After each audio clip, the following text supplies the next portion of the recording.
ఖమ్మం జిల్లాలో మన ప్రజావాణి ప్రకంపనలు మత్స్యకార జీవితాలతో అలుముకున్న చీకట్లు అవినీతికి పాల్పడిన రుజువైనా కానీ చర్యలు తీసుకొని మత్స్యశాఖ ఉన్నత అధికారులు. ఇక కథ ఎట్లుందంటే పాపం వాస్తవము మత్స్యకారులు చాలా ఇబ్బంది పడుతూ ఉంటారు. వాళ్ళ అసలు జీవన విధానం ఎట్లుంటుంది, వాళ్ళ కష్టాలు ఎట్లుంటాయి, వాళ్ళ పిల్లలు ఏ విధంగా ఉంటారు. ఈనాడు చాలా ఇబ్బందికరమైనటువంటి పరిస్థితి ప్రజలారా మనం తెలుసుకోవాలి. ఈనాడు మనం ఏదో మార్కెట్లో పోతాము, తీసుకొస్తాము, వస్తాము, వండుకొని తింటాం. కానీ ఈనాడు మన దగ్గరకు ఆ తిండి రావాలంటే, ఈనాడు ఆ చేపలు తినాలంటే వాళ్ళు ఎంత కష్టపడాల్సి ఉంటుంది ఒకసారి మనం ఆలోచించుకోవాలి. వాళ్ళు సముద్రాలలో పోయి ఒక్కొక్కసారి ఏమైతుందో తెలియదు, తుఫాన్లు వస్తుంటాయి, వరదలు వస్తుంటాయి, ప్రాణాలు ఉంటాయా పోతాయా, వాళ్ళు మళ్ళా ఒడ్డుకొచ్చే వరకు తెలియదు ప్రజలరా. ఈనాడు అలాంటి వాళ్ళని పీడ్స్గా తింటున్నారు అధికారులు. కాబట్టి ఈనాడు ఎట్లుంటారంటే ఆపదలు ఆదుకోరని ఆయన అంటే నీ బొచ్చలు ఏముంది నాకు కూడా ఇంత అన్నట్టు గట్లున్నది కథ. అందించాల్సినటువంటి ఉన్నత అధికారులే ఈనాడు మత్స్యశాఖ అధికారులు అవినీతికి పాల్పడుతున్నారంటే ఒకసారి అర్థం చేసుకోవాలి. వాళ్ళని మొత్తం పీడ్స్గా తింటుంటారు అనమాట. కష్టపడేదేమో వీళ్ళు, మధ్యలో దళారీల దందా, ఇదంతా భాగవతం చాలా పెద్దగా ఉంటుంది. దయచేసి ఉన్నతాధికారులు స్పందించాలి. ఉన్నటువంటి మత్స్యకారులకు న్యాయం జరిగే విధంగా చేయాల్సిందిగా కోరుతాను. దయచేసి ఆలోచించండి మానవత్వంతో. ఇంతసేపు ఏం కోట్లు దండుకొని లక్షలు దండుకొని బొందలు పెట్టుకొని పోతారు నాయన. పేదోళ్ళ పీడ్స్ కదా ఇంకేం వస్తుంది రవి. సంచలనం కలిగిస్తున్న మన ప్రజావాణి సమగ్ర వరుస కథనాలు, వాస్తవ పరిస్థితికి దగ్గరగా వార్తా కథనాలు అంటూ మత్స్యకారుల కృతజ్ఞతలు మినహాయింపు ఇచ్చేందుకు తహతలాడుతున్న ఆ అధికారి. వార్తా కథనాలతో బయటపడుతున్న మత్స్యశాఖలో అవినీతిల భాగవతం మన ప్రజావాణి వరుస ప్రత్యేక కథనం.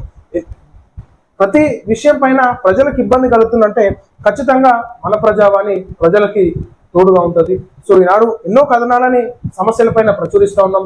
సమస్యలను పరిష్కరించే వరకు కూడా పోరాడుతూ ఉంటుంది మన ప్రజావాణి పత్రిక. సో ఖచ్చితంగా ప్రజలకు న్యాయం జరిగే విధంగా కోరాల్సిందిగా కోరుతా ఉన్నాం. ఖమ్మం జిల్లాలో మత్స్యశాఖలో నిర్లక్ష్యం, అవినీతి పాలకవర్గం అధికారుల అండదండలు సర్వత్రా చెత్తకు దారితీస్తున్నాయి. ప్రధానంగా ఖమ్మం జిల్లా చితకాని మండలం పందిళ్లపల్లి పెద్ద చెరువు మత్స్య పారిశ్రామిక సంఘంలో జరిగిన అవినీతి గత 4 నెలల క్రితం సాక్షాత్తు జిల్లా మత్స్యశాఖ సహాయ సంచాలకులు సమక్షంలో రుజువైనప్పటికీ ధృవీకరించిన నివేదికలు తయారు చేసి తగు చర్యలను కోసం ప్రతిపాదనలు పంపించామని జిల్లా మత్స్యశాఖ సహాయ సంచాలకులు బాధిత కుటుంబాలకు జిల్లా కలెక్టర్, రాష్ట్ర కమిషనర్ కార్యాలయంలోని జాయింట్ డైరెక్టర్ కు వివరణలు కానీ అవినీతికి పాల్పడినట్లు ఆధారాలు సేకరించి స్టేట్మెంట్లు రికార్డు చేసి చర్యలు తీసుకునేందుకు జిల్లా రాష్ట్ర స్థాయి అధికారులు వెనుకడుగు వేస్తున్నట్లు ఖమ్మం జిల్లా మత్స్యకార కుటుంబాలు ఆరోపిస్తున్నాయి. జిల్లా కలెక్టర్ కు ముచ్చటగా 3 సార్లు ఫిర్యాదులు చేసిన బాధ్యతలు హైదరాబాద్ లోని మత్స్యశాఖ కార్యాలయంలో జాయింట్ డైరెక్టర్ కు సైతం పలుమార్లు ఫిర్యాదు చేసినట్లు బాధితులు మన ప్రజావాణి ఖమ్మం బ్యూరో ప్రతినిధి వీరభద్రంతో అన్నారు. గత కొన్ని సంవత్సరాల నుండి వారసత్వ సభ్యత్వాలు కల్పిస్తామంటూ అధ్యక్ష కార్యదర్శులు అక్రమ వసూళ్లు తెరలేపి లక్షలాది రూపాయలు, సుమారు 4 లక్షల రూపాయలు స్వాహా అయినట్లు ఆ స్టేట్మెంట్లు ధృవీకరణలు నమోదు చేసిన జిల్లా మత్స్యశాఖ సహాయ సంచాలకులు నివేదికలు హైదరాబాద్ కు పంపించి చేతులు దులుపుకున్నట్లు పలుమార్లు బాధితులు ఫిర్యాదులు చేస్తున్నా కానీ పట్టించుకోలేనటువంటి పరిస్థితి. ఇట్లుంది ప్రజలారా. ఈనాడు ఏవో చిన్నోడేమైనా తప్పు చేస్తే మాత్రం అది ఇంత పెద్ద ఏజ్ చూపిస్తారు. కానీ ఈనాడు ఇంత పెద్దగా అవినీతి జరుగుతూ ఉంటే పట్టించుకోలేనటువంటి పరిస్థితి.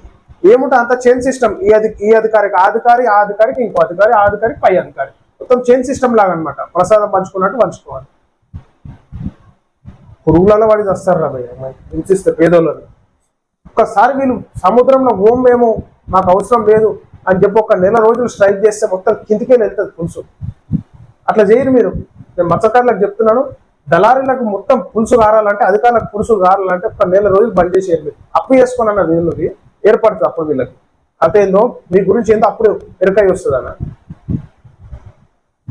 ఖచ్చితంగా వీళ్ళకి న్యాయం జరగాలి. న్యాయం జరిగే వరకు మన ప్రజావాణి పత్రిక అయితే ఊరుకోదు. ఏడికైతే ఆడికి మేము సిద్ధం. అధికారులు వింటారా ఇనురి, లేదంటే ఇక మీరు ఎట్లనో మేము కార్యాచరణ మేము రూపొందిస్తాము. వాళ్ళకి ఎట్లా న్యాయం జరగాలో ఏడికైతే ఆడికాయ చూసుకుంటాం ఇక.